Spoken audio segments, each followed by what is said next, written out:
This public hearing was brought about because of a proposed development at Fifth and Maple.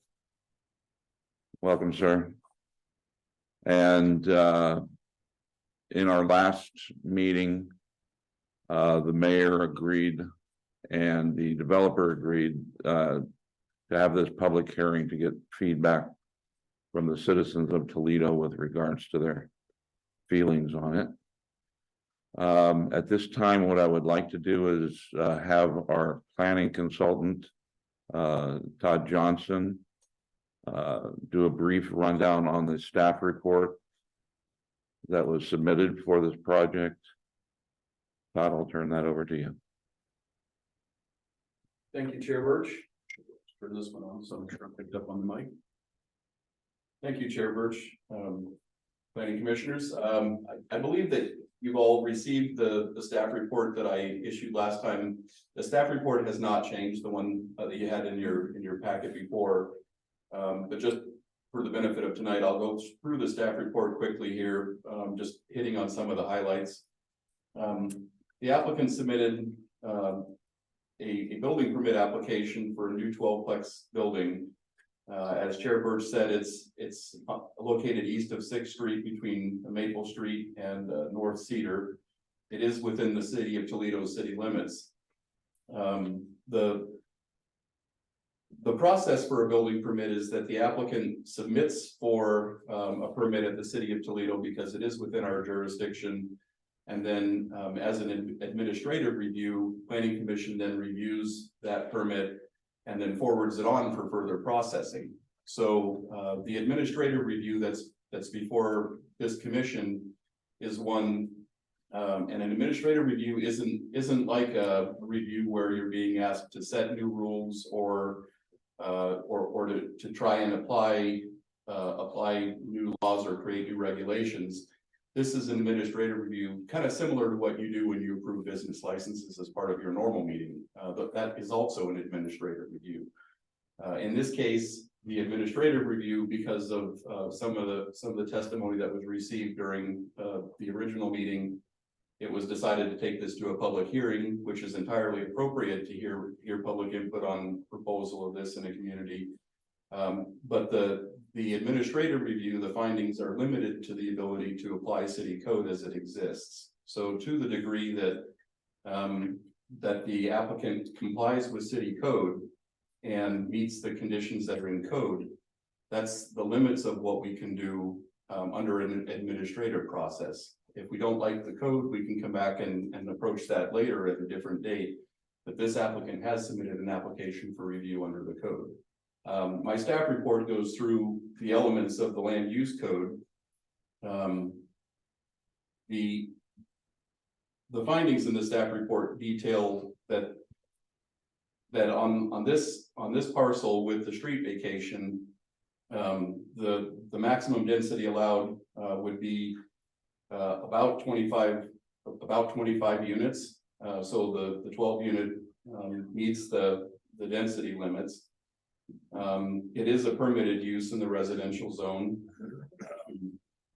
There are requirements in the residential zone for open space and recreation area.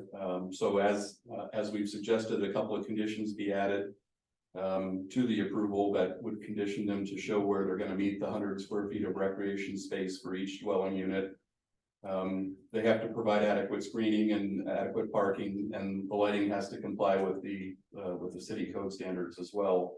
And then they have to also comply with the public works standards for utility connections, and they'll demonstrate that through the building permit review process. The lot area itself will meet the required 22,000 square foot lot minimum for a multifamily residential with the street vacation that council's approved. And I believe that has now been finalized. The building setbacks are all conceptually shown on the site plan that the applicant submitted, and they can be met with the conditions of approval that would confirm that through the technical review. They are limited to 45 feet in height, and the plans that were submitted didn't include building heights, but it looked like they would probably comply with that. But a condition of approval has been added to just ensure that they don't exceed the 45 feet in height. lot coverage that's required by zoning code. That also appears to be met with, covering only about 23% of the site for the building footprint. So there are 7 conditions of approval that are in the staff report. That was to complete the street vacation, provide evidence that there's at least 22,000 square feet of lot area, to provide the 100 square feet of recreation space for each dwelling unit. And then also that the plan be amended to provide the adequate screening, to separate the parking areas from the public rights of way and the surrounding uses. And also be amended to show the proposed lighting. So with the approval of the administrative review, it goes on to the technical review. So the building plans are then reviewed by the plans examiner. The city engineer and the city public works director will also review the utility connections to be sure all of those comply before a building permit is issued. So the review that you're doing tonight is mainly, does this comply with our existing code? And if you find that it does, then you should approve the application and forward it on for the technical review. That doesn't mean that the application as it's proposed tonight is ready to be built. Like I said, there's that technical review process where the building official will review it, the plans examiners and the city engineering and public works. So with that, I'd be happy to address any questions that you have, or if anything comes up during the hearing. I am a member of staff, so you can always ask me to provide support for responses. Well, the first question I have, and it's something we had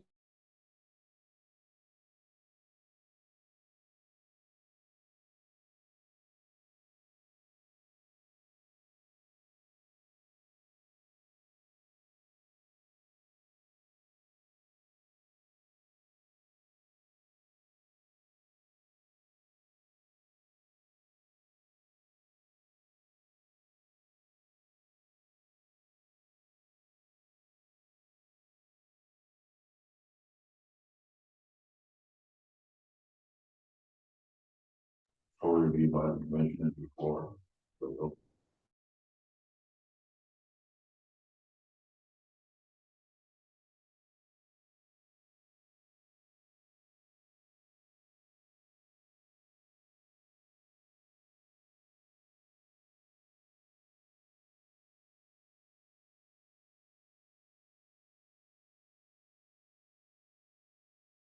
Based on the staff findings, but certainly it's at the commission's discretion.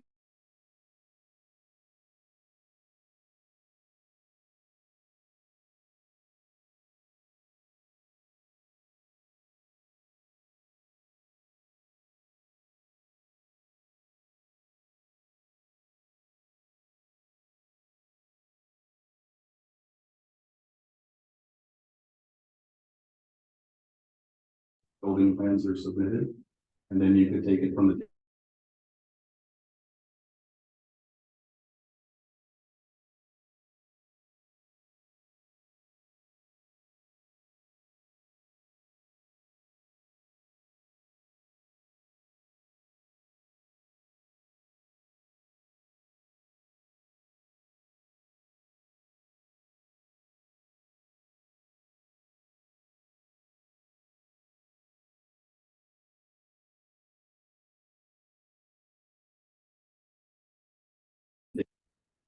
nice, beautiful. Providing out of your house. Why did the city park, our own park? Okay, one thing we're gonna get And out here is that one person will speak at a time, the audience will not participate in the.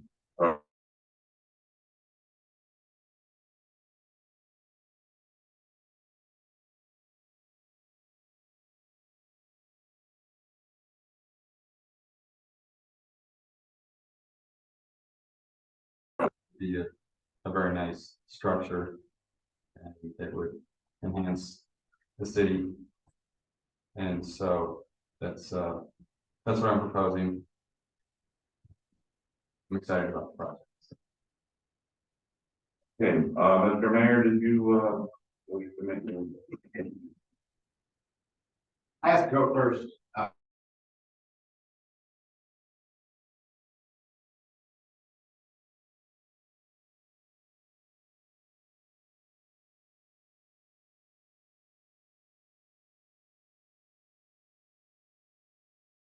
what everybody thought, and I thought that more information for the planning commission would also help. Not here to cheerlead it. I think it's something to be discussed. There are positives to it. I understand how you all feel, but from a positive aspect, the city could desperately use the revenue.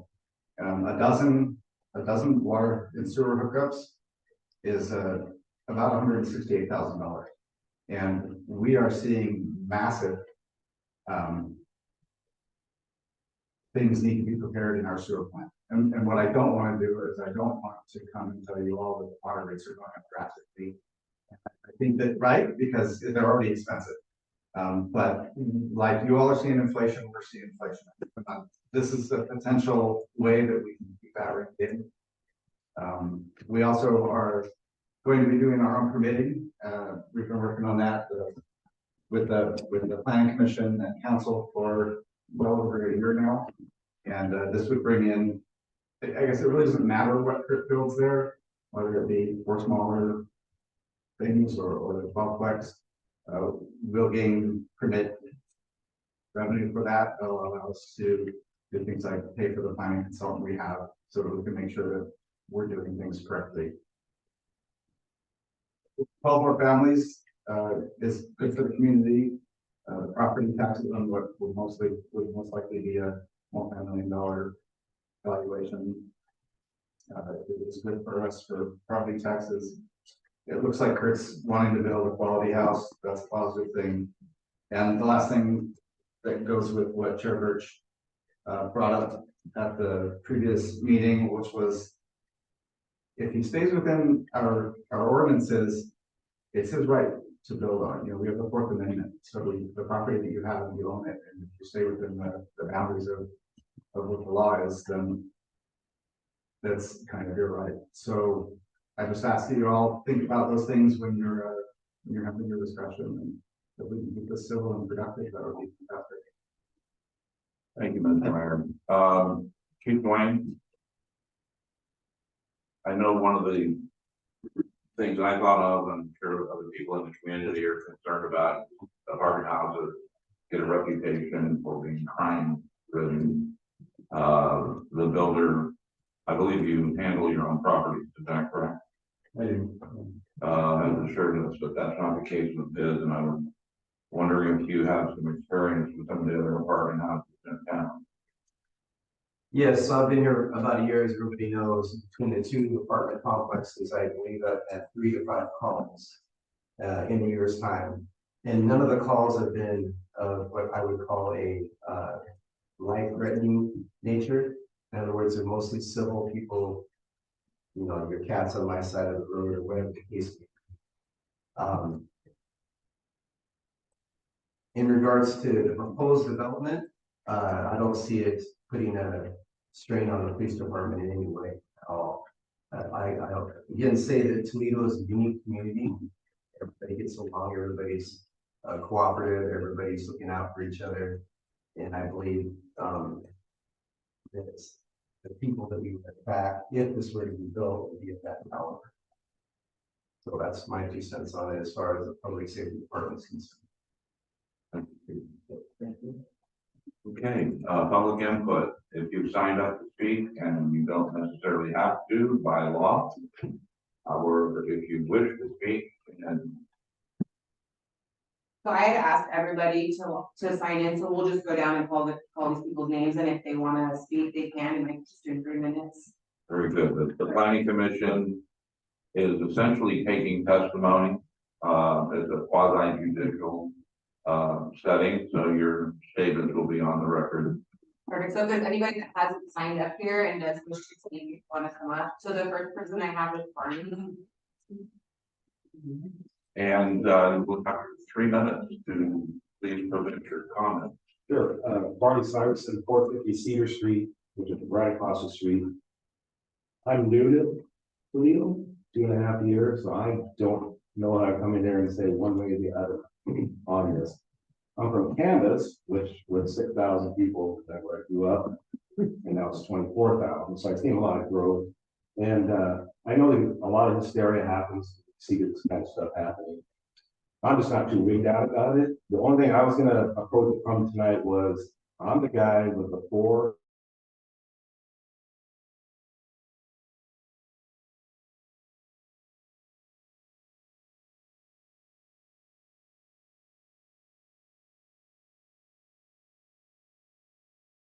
all street service come out and look at it. He had 110 foot lift, and he went up to check it out, and they're at like 170 feet now. So they're at the point where we gotta get these things down. And I know I wrote an email to the engineer. Yes. I don't know if you got that or I not. found, actually, yeah, we've had some issues with the email, and I actually found it in my outbox this morning. I'll take it. I'm not My response, so I'm I'm I'm not a huge hurry. I'm similar to the public works director. I don't know if he's here or not. I don't know anybody here, so I'm not trying to barge in and, assume something, but Hang on a sec. Cindy, are you in a position to put up the site map on the thing? Perhaps you can tell us where those trees are at. You have to scroll down just a little bit, because they're off the bottom. they look out the windows. There you go. Yeah. You're right here. Yeah. It is Oh, on the our big radar wall. too. When the blowing. Yeah, so the biggest thing is, I don't know whose responsibility are, if the cities or mine, and how they comes into this apartment complex is. I'm working through this problem already, and I sent a letter to see if we can get help from the city. I'm willing to pay more than half the cost to get them down. I'm looking for help, and I was thinking, I don't know the furthest tree that's, it's gone. The one on the west, it can reach and hit that apartment complex, along with 5 or 6 other houses. And they grow 4 or 5 feet a year. We've got to get them down now, or we're not going to get them down safely. And like I say, I'm willing to take responsibility to get as much of the cost of it. So I'm just saying, is it a consideration with his building, putting something there with possibly 12 to 24 people there with a tree that's, trees come down, we all know that. But these trees are getting to the point of limbs like this are coming down, getting in the street. I had one that big come down in the yard last year. And so you got a lot more people in that area where this is gonna happen. And so I don't know if it's any consideration. I understand the laws and stuff and codes. Indeed. I got my 5 minutes. That's the only approach I'm coming from this, is to point that out, that there's big trees there that are a bit dangerous. Thank you, Barney. Yeah. Yeah. Perhaps this is a topic for another commission meeting. Yeah, Barney, we'll be in touch with you Yeah. within a week or so. We've been talking about it, so Yeah, no we worries. didn't ignore your email, I promise. Next I have Rose. Oh, I just signed in. Perfect, okay. Anne Marie. I live directly across the street of an angle from this. And I am opposed to this apartment complex for several reasons. Every morning I can look out and see all of our children, the ones that live back on Oak and wherever else.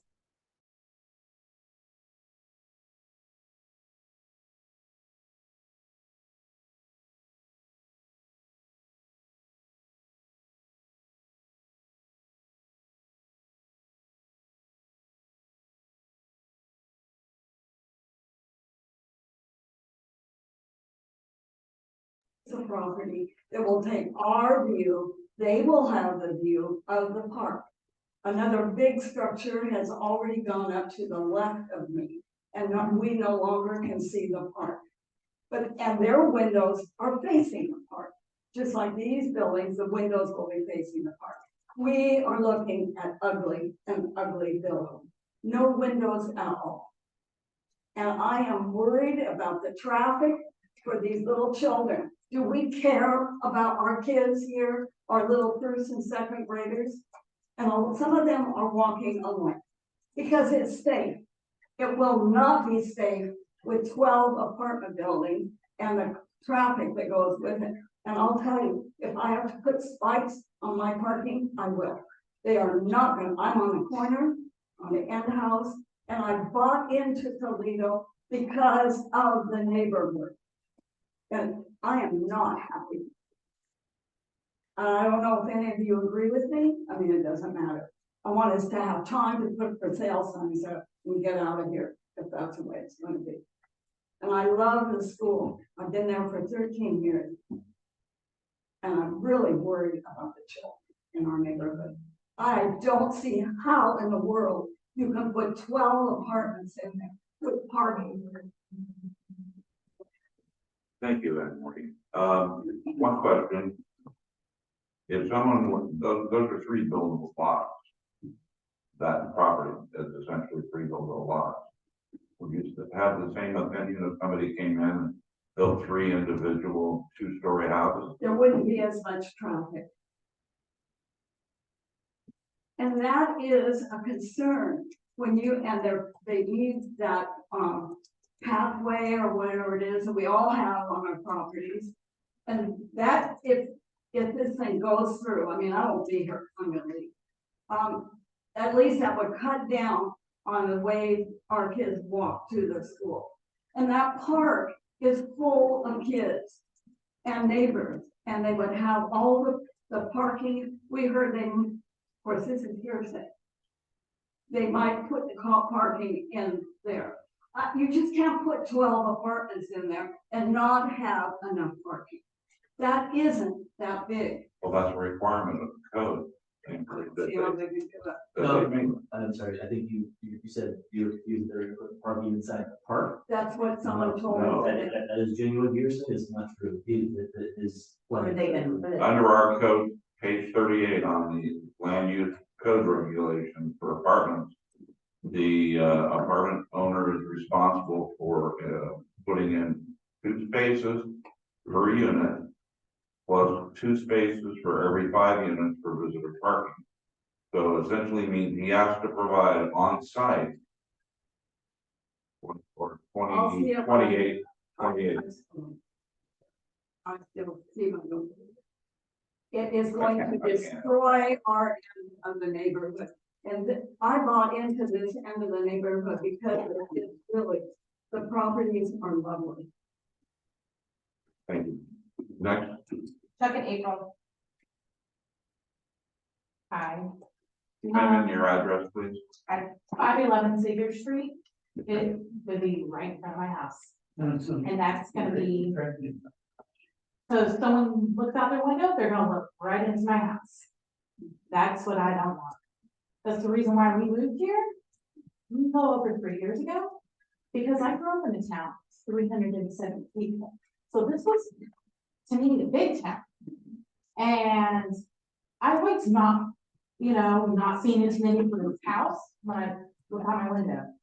But I look out and there's gonna be a huge building and they come right into it. We have no privacy. And it's gonna be so busy. And I do see what happens in the park because that's my backyard. So there is quite a thing that's happened in the back, in the park that people don't know about, that I see.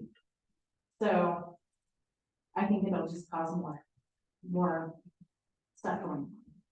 And if there's not enough parking there, they're gonna park right on my front, right off of my house. I'm not gonna like that. She's in the spike strip out there in the road. Yeah. Sir, you're gonna do what? Put spike strips on our sidewalk.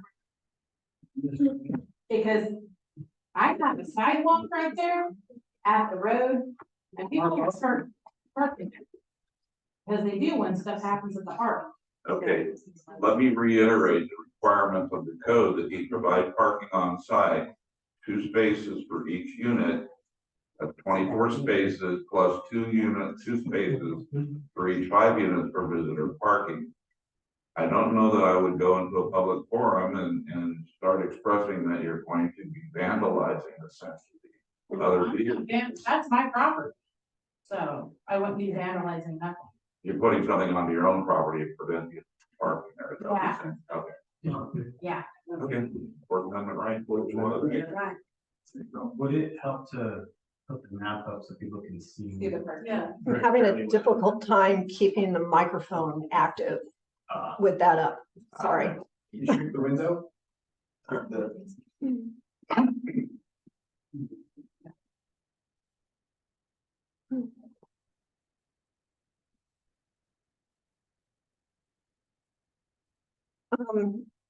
We really need that. Okay, hold on.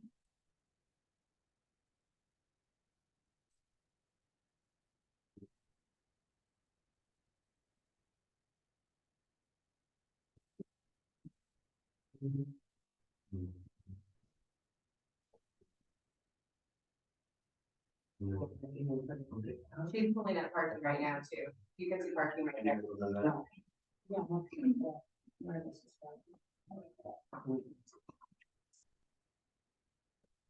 Next, Am I?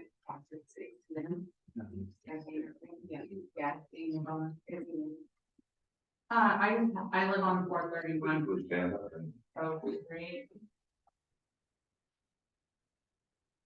I live at 431 Oak Street. My name is Tina Bowen, and I was under the impression we didn't allow more than 2 stores. What was that? our like code a three-story? regulation, actually, that's not it. Our code regulation currently restrict the size of a building to 45 feet high. There's no stories allocated. So as long as the So you building, could make shorter height ceilings and figure it out. well, even if you have 10-foot ceilings and low pitched roof. then 40. And I guess I'm opposed to it.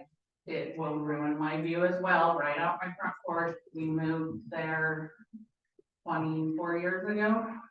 And bought at the bottom end of town because we have fields, parks, my in-laws, and yes, that's the way we like. Okay. Thank you. Teddy. Name's Teddy Holmes, I live at 601 South Second, and I'm opposed to it. I have to agree with, I forget what it was, traffic and the safety of the children. It's not going to affect me or my views or anything, but I'm afraid that it's gonna affect the safety and to be able to get around the town. I know you were saying that he has to put adequate parking, but if one of those people invite 4 family members over, that's gonna take up all the parking, where are they gonna park?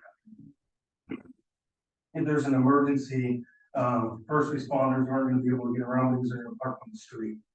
I'm not opposed to growth, just to this building. If he wants to build, like you said, 3 other smaller houses there, duplexes, whatever, I would be for it, but not this 4-story building. I mean, I'm not okay with that. Or 3, he said 4. Whatever it is, 3-story, 4-story, whatever. For the safety of the children and the traffic and our first responder being able to get around if there is an emergency. Thank you. Mike, No comment. Lucas, Dave, Jake Morgan, I live at 301 South Street, that's 5th and Pine. We have to walk past this property on our way to City Park. And that block does not have any sidewalks or street lamps. I think the planning commission should require sidewalks all the way around the lot and street lamps so that it's nice and safe and well lit. And I'm sure he'll do that if we tell him to. The 3-story building, we don't have any structures like that in town that could change. We get this in, we'll start seeing more around. I'm concerned about people coming out of that driveway and coming into the going against traffic on 6th Street, which is the one-way past the school, and it may just cause all kinds of congestion. But we'll have to deal with that. It's going to change the dynamics if you are worried about somebody up on the 3rd floor looking over your fence and into your yard. It kind of goes to your privacy, but cities, you gotta grow up and out. So I used to live in big cities, and more people gotta deal with it. That's it.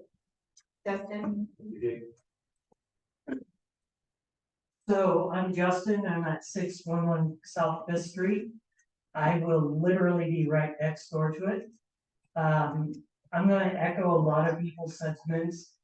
To respect to the chair, I do agree, he's legally supposed to put in parking, but I come from Tacoma.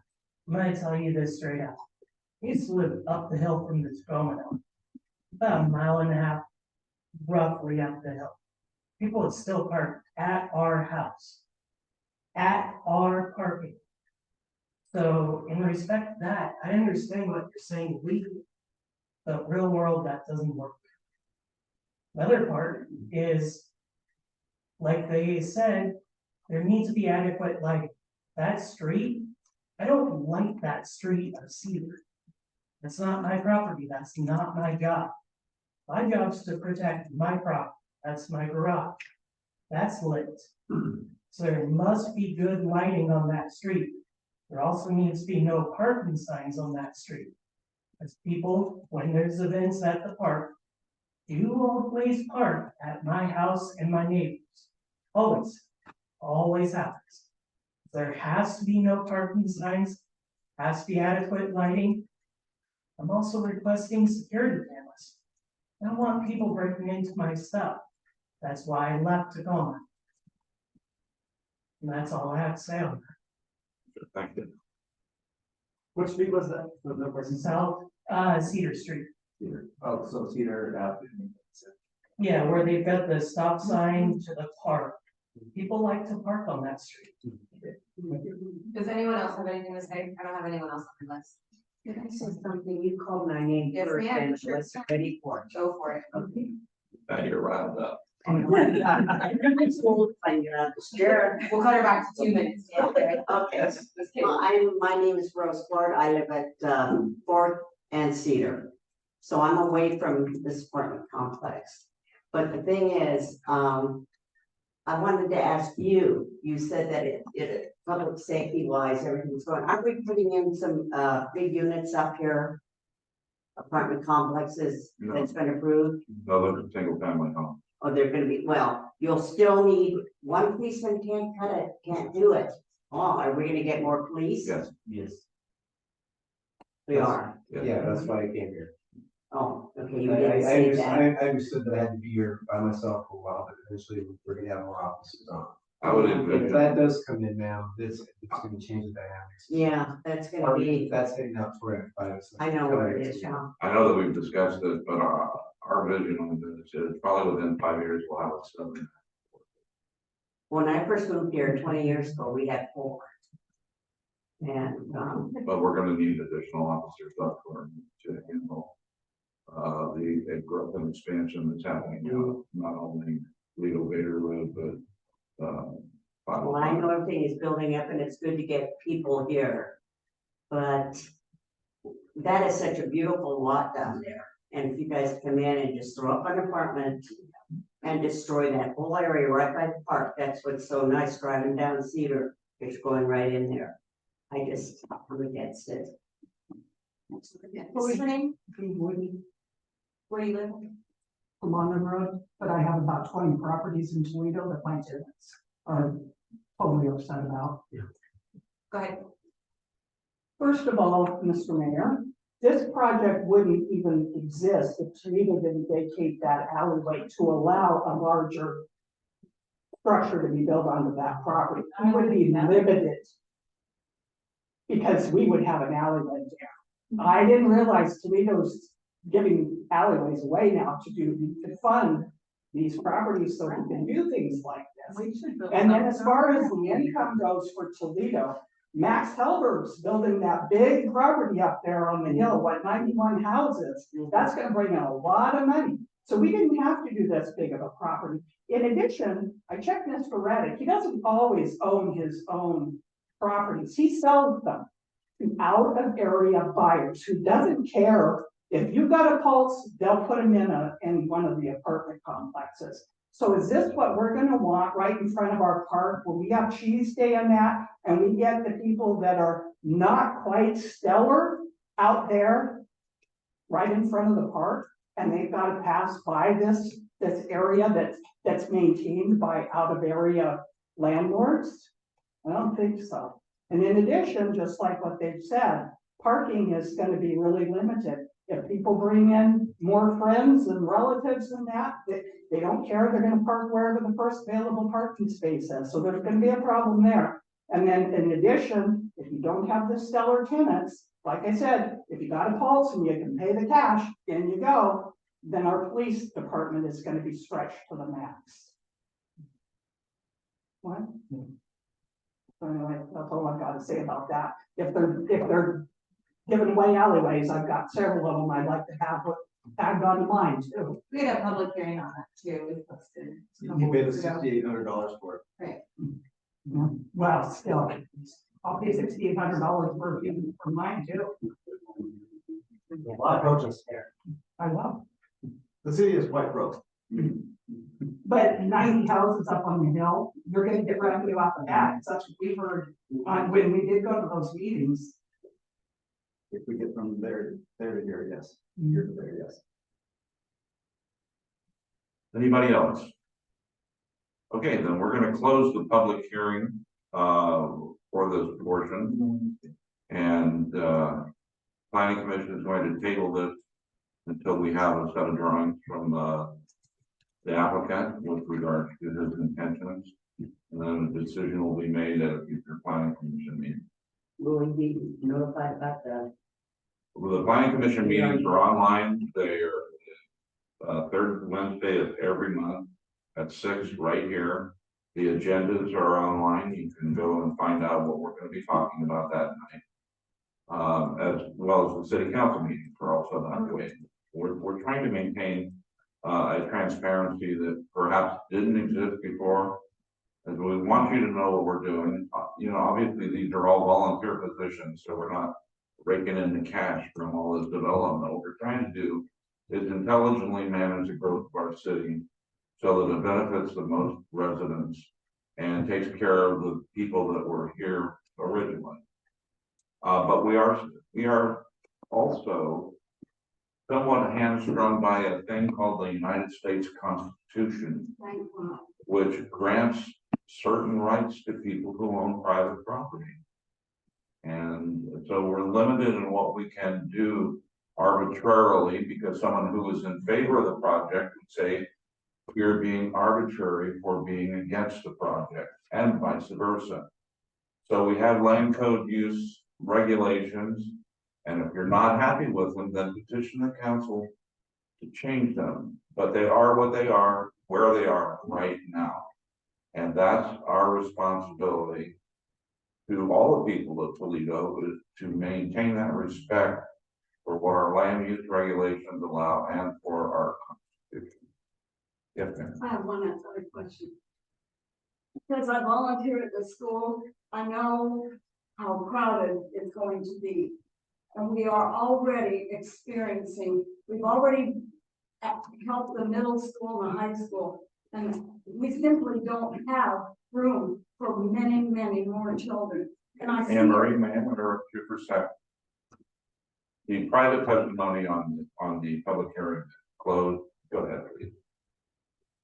I just wanted to make sure that we close that. There's too much in school. There simply is not room for more and more children. And people that would be living that close, a stone's throw from the parking lot of our school, they would have kids.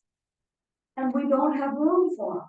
And our taxes are going to go up. And then those of us that are originally here and will have moved here for various reasons are gonna have to pay up. Just give us time to get our houses on sale and get out of here. And it's a very valid reason about our schools. It is a valid reason. That's why when we determined that we were going to annex those properties, and when we determined that we were going to allow subdivision work take place up Toledo Vader Road, we also hired Todd and his staff to come up with impact fees, because we felt very strongly that the new people coming into town should have to pay to get here. We have to pay too. Well, you're not paying the the $10,000 or $15,000 per unit for impact fees that the new people are gonna be paying.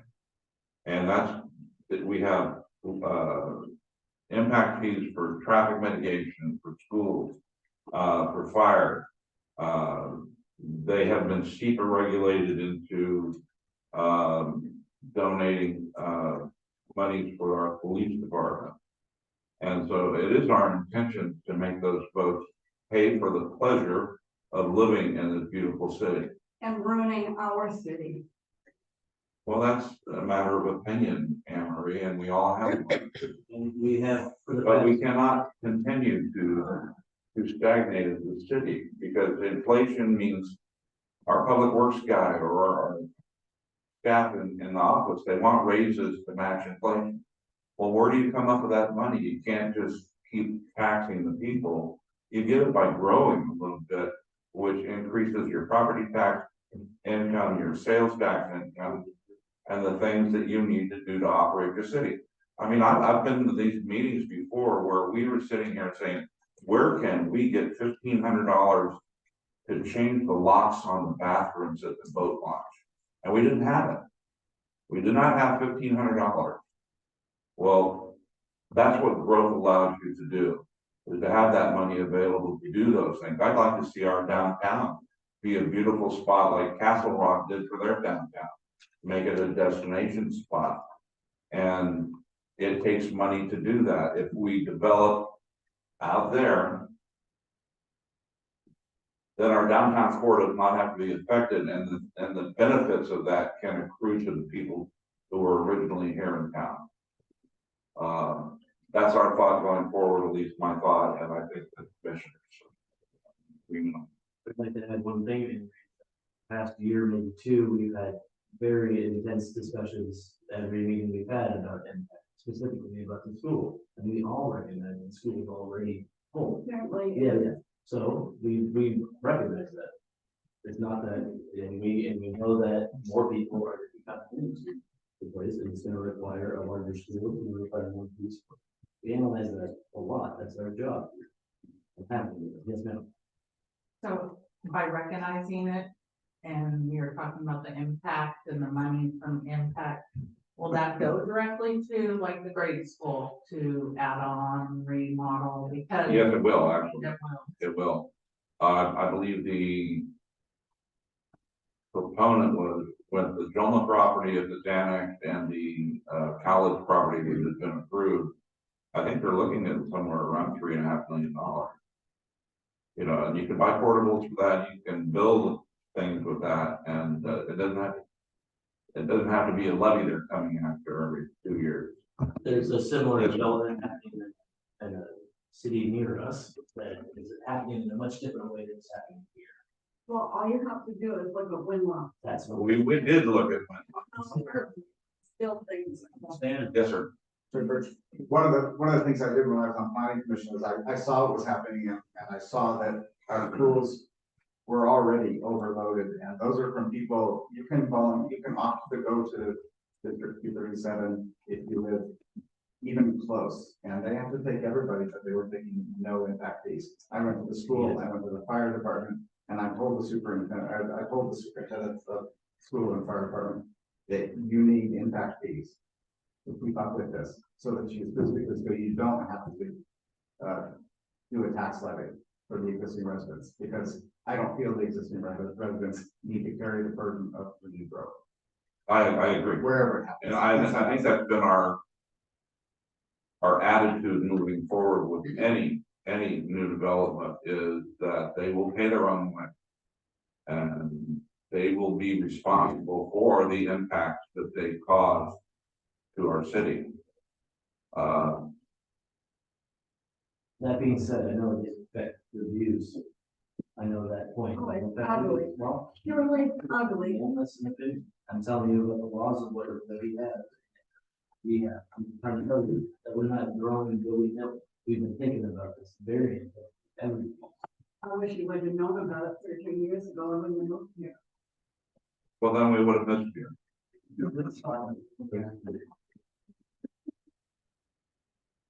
I have one more question. Yes, sir. And it has to go with the alleyways.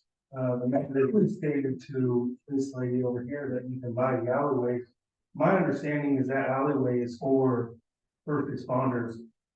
Our departments are able to get in. No, we have the chief here, and he can actually speak to that. Oh, yeah, that she did, what she did, yeah. They're not really alleys. Yeah, they're not established alleys, we couldn't drive. I understand they're not established hours, but when I moved here, I got told that I couldn't build anything on that.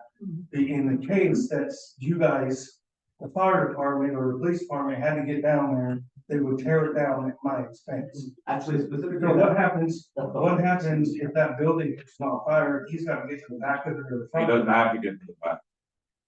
That's the problem, because he doesn't have to get to the back and he doesn't have to access the alley.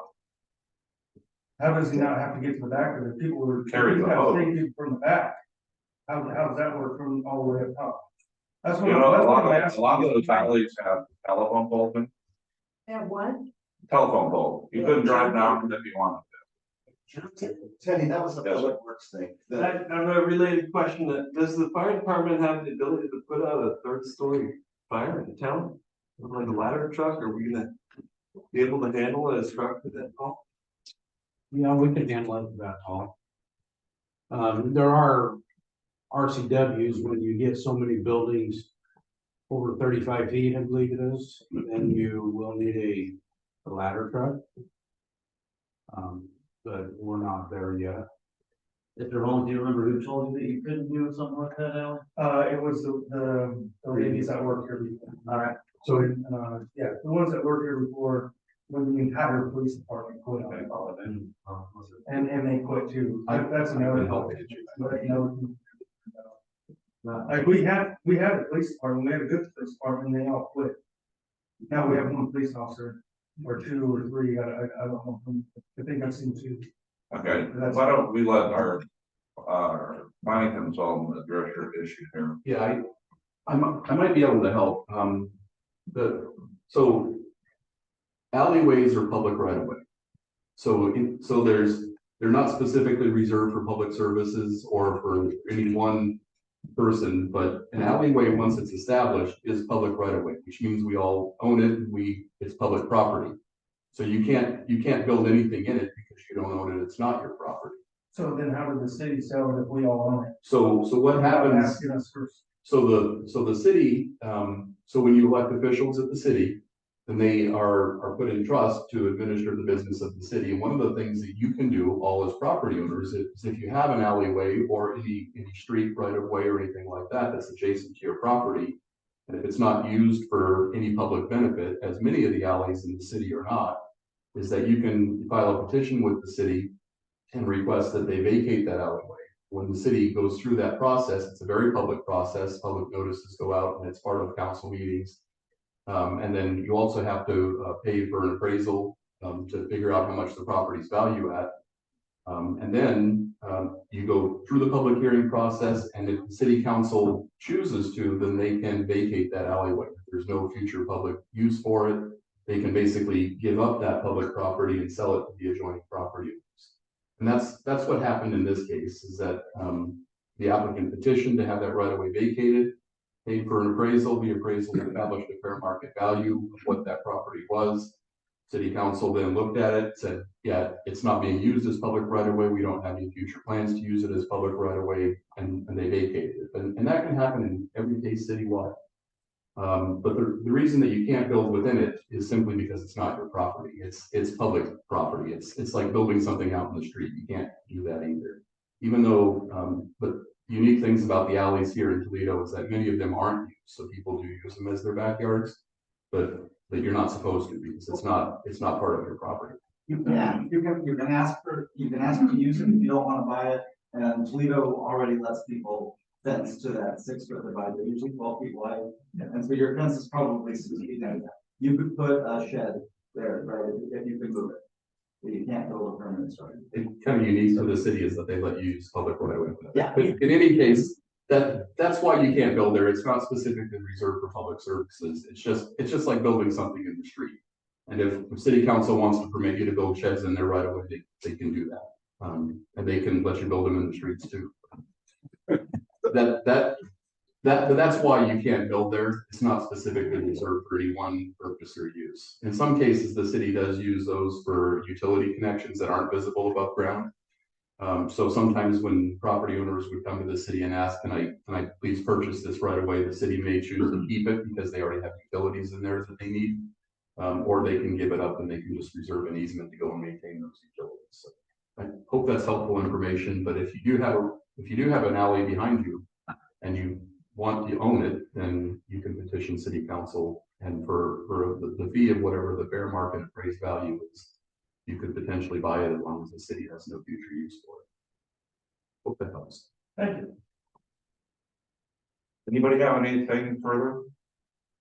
Then I will listen to a motion to adjourn. So move. Second. Any discussion, all in favor? Thank you very much for your attendance.